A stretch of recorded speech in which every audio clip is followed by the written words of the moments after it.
Hello and welcome to Just Lower Auctions. Here we're going to go through the process on how to bid for an item.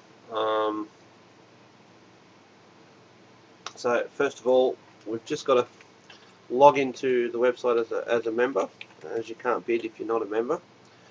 Now not all so much, the item that I'm going to use for this example is a dummy item. It's not a real item, same as the figures. It's just for the purposes of this example. Again, I've forgotten the password. Okay, now as you can see, once you've logged in, your username comes up and also your account details comes up as well. Here, to find items, you either have the category list down here where you can click on anything that you like, or you can view the page, flick through the pages. If you go back to the home, you'll find a few more pages there. Now, for the purposes of the item that I'm doing here, like I said, this is a dummy item. It's clearly not a car, as we can all see. To view the details of the item, and you just click on the picture, and you come over here, and the items will have all its details, extra pictures, whatever the case is for that particular item. Here I'm just going to run through quickly what these words mean so that everyone understands a little bit more of the auction.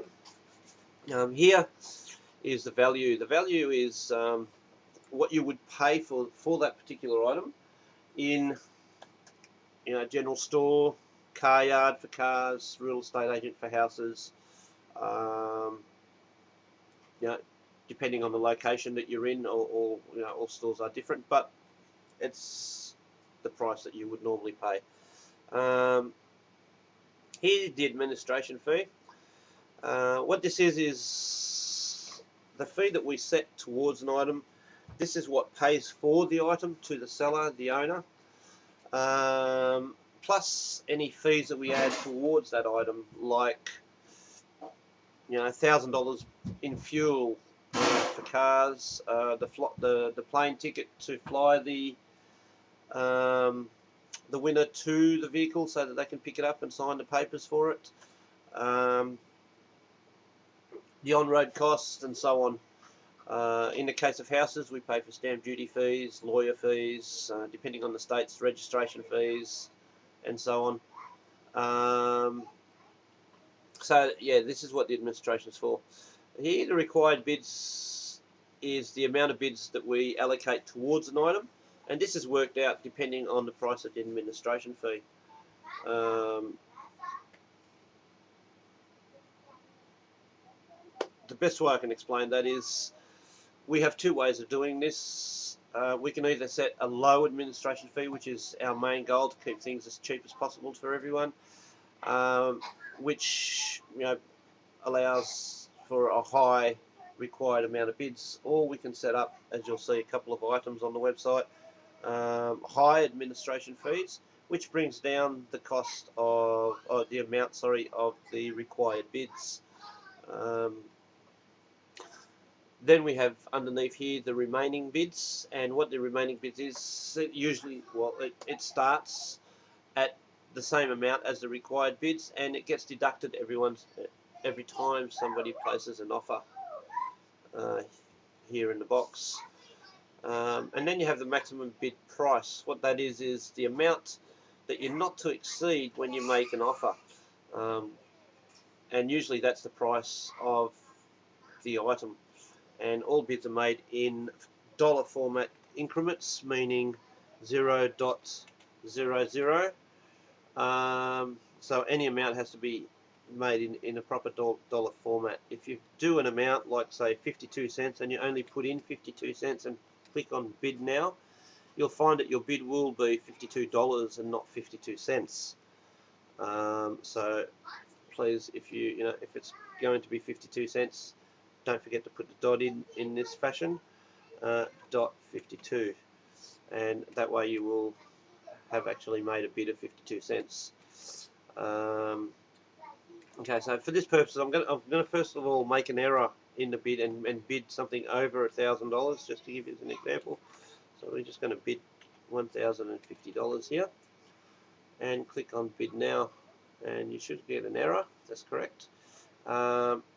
This is an error message just telling you that you're not to exceed $1,000, and this obviously will be for whatever item that you're bidding on.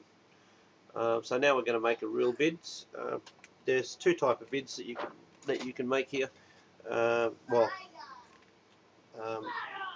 Bid replies that you get, I should say.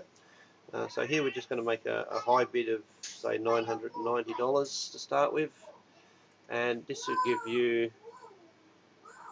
a message saying that your bid has been placed, but unfortunately is not the lowest unique bid. Please try again. At this point, what it's telling you is you have not found the lowest unique bid, and it gives you the option to have another bid. Each bid costs whatever the administration fee is. So here now we're going to place a lower unique bid. Just got to remember what that is in the system.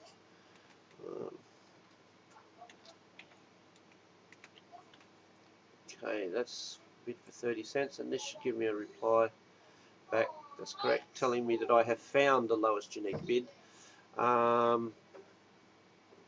And basically all you have to do here is you have a choice of placing other bids to cover yourself if you like, or just sit back and wait. What it's basically telling you is that you have found the lowest unique bid, and that it will send you an email if that bid gets beaten by somebody else. And basically that's pretty much it. You can go in the member area here if you ever require to know what you've bid on and how much you've bid for. This is, as you noticed, doing this trial, I've done it a couple of times.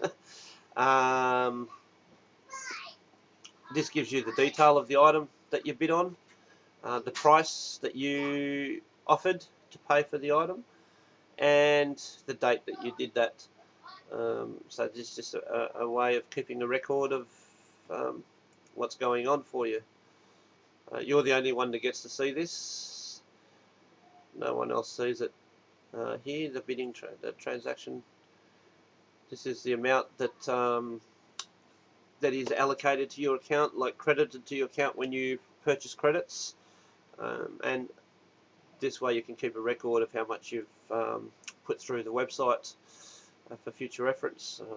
Everyone likes to keep records, as we all know, and basically that's pretty much it. And any questions can be taken to the forum. I'll have another clip explaining the forum in a minute, and I hope that this helps people for the bidding process and explains a little bit more about what everything is. Thank you.